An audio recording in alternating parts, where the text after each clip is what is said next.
What's up, y'all? Real good here. I am going back into town to meet a buddy for another morning working session. It's gonna be the third time I've met with this buddy in the past week.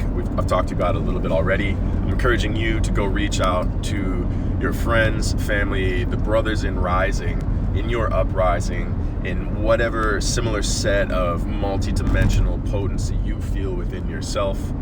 In this particular case, I feel a mix of physical, spiritual, and out here in paradise, people do a lot of the bodily, the interpersonal, the psychological, and the spiritual work. And I'm trying to now, with all that potency coursing through me, backfill in the financial sector. And this brother brings that aspect as well.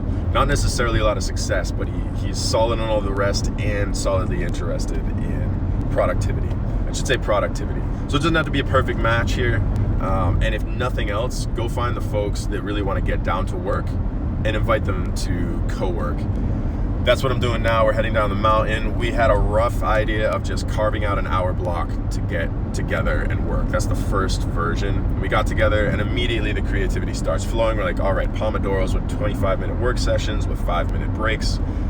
He pulls out mate, so we have mate and catch up for a minute before things go on. And we set an intention for the first or second or both Pomodoros. And then we kick off a Pomodoro and we're silent. We've got our stuff set up. He's got a cool standing desk that's rigged out of like a keyboard stand, some sort of tray. We both have these mini stands on tops, the neck stand, rooster stand. They've got a bunch of different names for ergonomics and posture.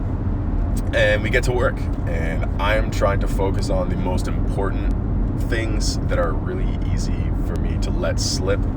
Now, today, on our third, we've got a little bit of routine. We're doing mate again, so on and so forth. But I'm starting to carve out a larger chunk of time. We're doing 2 hours instead of 1. That's 4-ish Pomodoros, which lets us play with some more ideas. The first one, maybe we'll spend catching up, warming up our bodies, pushing each other in little ways that we wouldn't necessarily be pulling off on our own, right? Leverage the environment, leverage your context. Do not fall into the invisible religion New Age branch quip that you're supposed to be fully self-sufficient. No, work with your community. We're social creatures.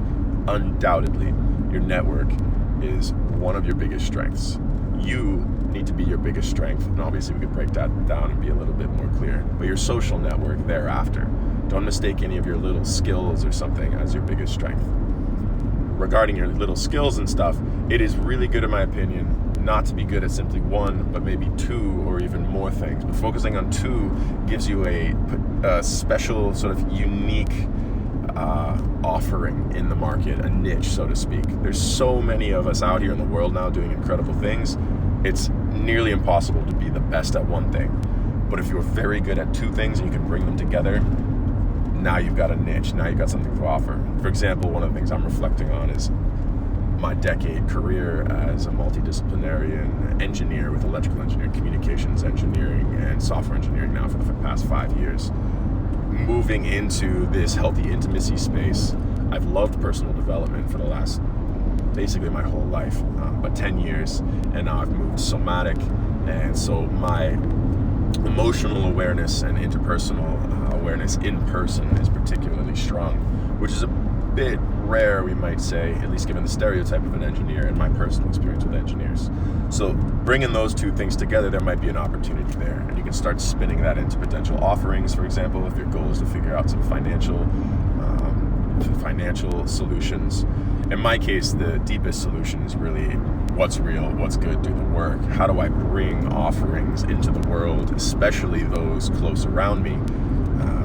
And if those close around me and those people I love are interested in things that I'm interested in and have experience in, that's great. And if they're engineers that are about to walk this path I've already walked, even better. And there's a lot of paths I've walked. And so a lot of what I'm sharing just comes from experience when I'm relating to someone one-on-one. And then we get to learn the art of how to share. It's interesting watching people sort of early in their relationships with trying to help others and just sort of telling, which is largely how I do here, so thanks for rolling with it. But later, guiding questions can be a little more useful. Later, I think it's even more important to be a role model, to actually be something that people can relate to, see it embodied, And then there's a very rich potential for them, especially if they have the chance to be around you. So for example, I walk the walk in my life.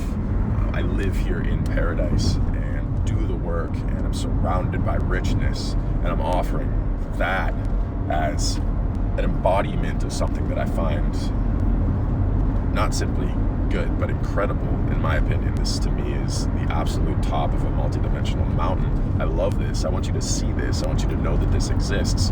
And frankly, the best possible opportunity for you beyond watching these videos is probably one-on-one sessions, or even being around me and actually seeing and feeling and experiencing this fully, really letting it sink into, I don't like the terminology, like sink into your cells, sink into your body, sink into your psyche, actually be exposed in real life to the world I'm in here, and be turning on all these neurons that we can't simply do through talk. And that's just one potential path of growth and expansion that you can look at in your life. Is there something that you're interested in improving? Maybe your whole life. Okay, cool. Find someone who really embodies what you want to be, how you want to look physically, how you want to speak, your mood, their successes socially, financially, so on and so forth. And really, I'd push you to look at how do you want to be able to feel, and how do you want to be able to navigate your life. Life is going to bring challenge. But if you can show up to that challenge and hold space for that challenge and actually have an experience of richness while there's pain and suffering, to me, that's absolutely winning. It allows me to get into life more and more fully. There can be heartbreak, multiple heartbreak going on, while there's richness and newness, and all of this can be flying around at the same time while I'm working on this ever more expansive capacity to hold compassion for myself here and here and here, instead of going down some spiral because I've attached inappropriately or enmeshed, or I'm codependent on something and taken a crashing dive with a toxic relationship or something that I've over-invested in.